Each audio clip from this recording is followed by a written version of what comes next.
有粉丝知道我到沙特了，然后给我留言。刚好我不是想租车嘛，这边有中国人开的租车公司，他现在邀我进去出去外面，吃个饭。他们夫妻俩，然后呢，我寻思我请他们吃饭，跟他们了解了解情况。你怎么称呼？张。这边中国人多吗？多。很多。基本上都是做什么的呢？做一般这些大的企业很多。国企。对，一些开餐馆的、私营的、做贸易的。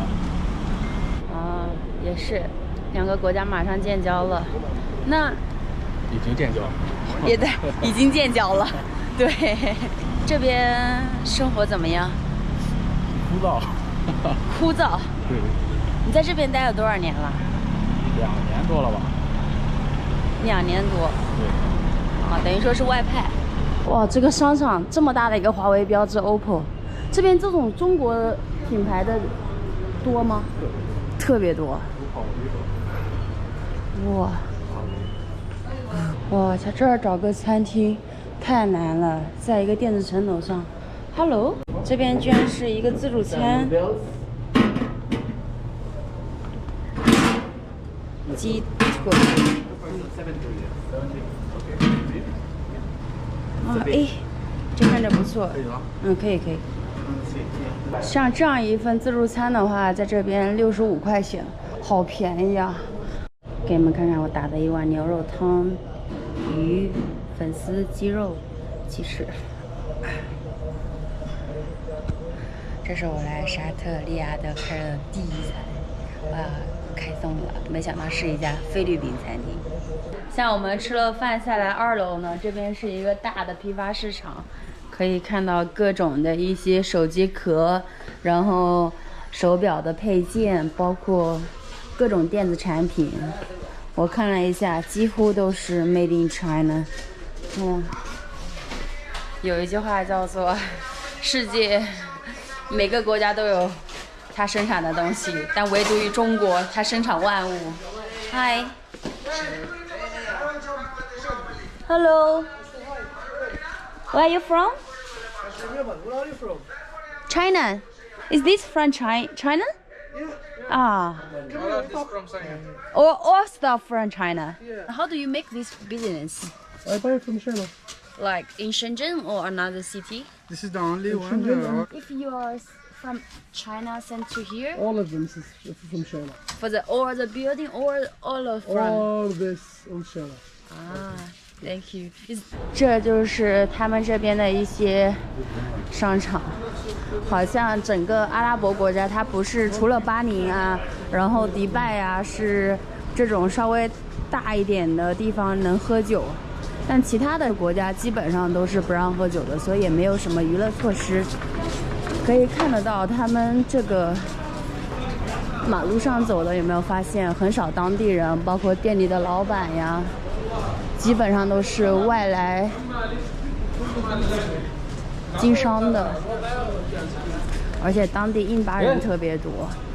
一转眼已经到了下午3点钟了。然后昨天我们在那个长途旅行群呢，有一个人就转让那个叫什么洲际酒店的积分，2万积分卖我300块钱。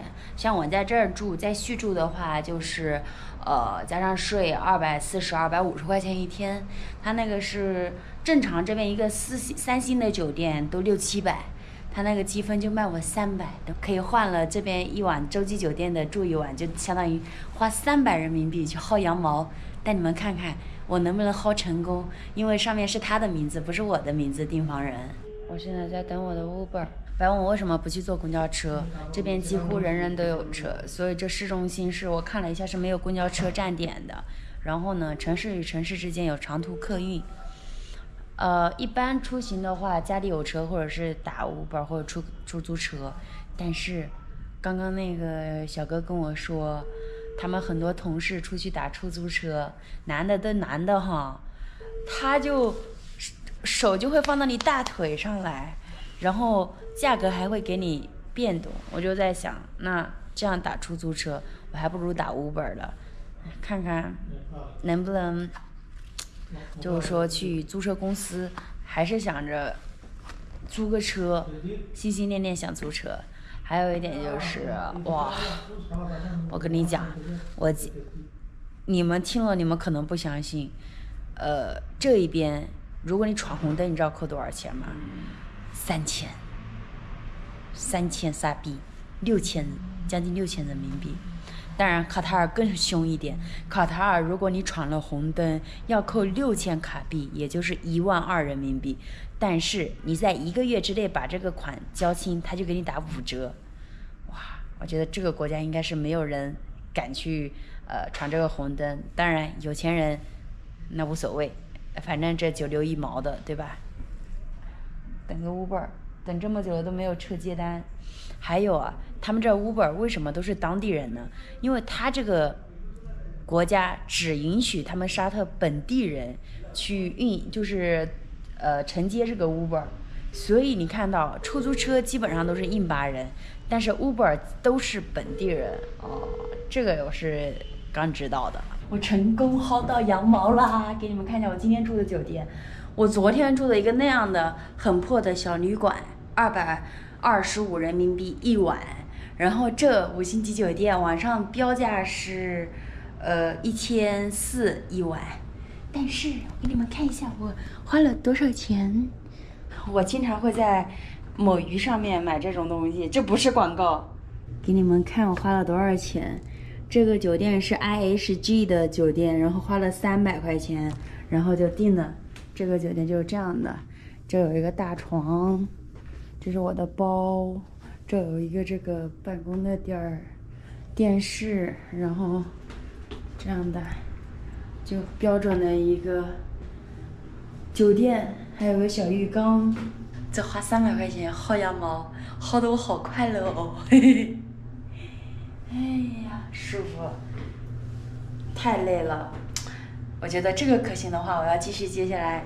你知道是谁告诉我的吗？就是我在巴林的时候，不是遇到一个他环球旅行160个国家吗？他几乎全程都是住5星级酒店，然后他的5星级酒店是怎么住的？就是像现在这样，各种收集，各个那个用积分去兑换，然后用积分兑换的话。转这种积分就很便宜，也就是5星级酒店正常1000来块钱，1000一晚的酒店，它也就花200多、300多就能住。关键是像这个国家它是没有青旅的，只有酒店。如果有青旅的情况下，我宁愿住青旅。如果小旅馆跟5星级酒店同样价格的情况下，那我肯定是住这儿了呀。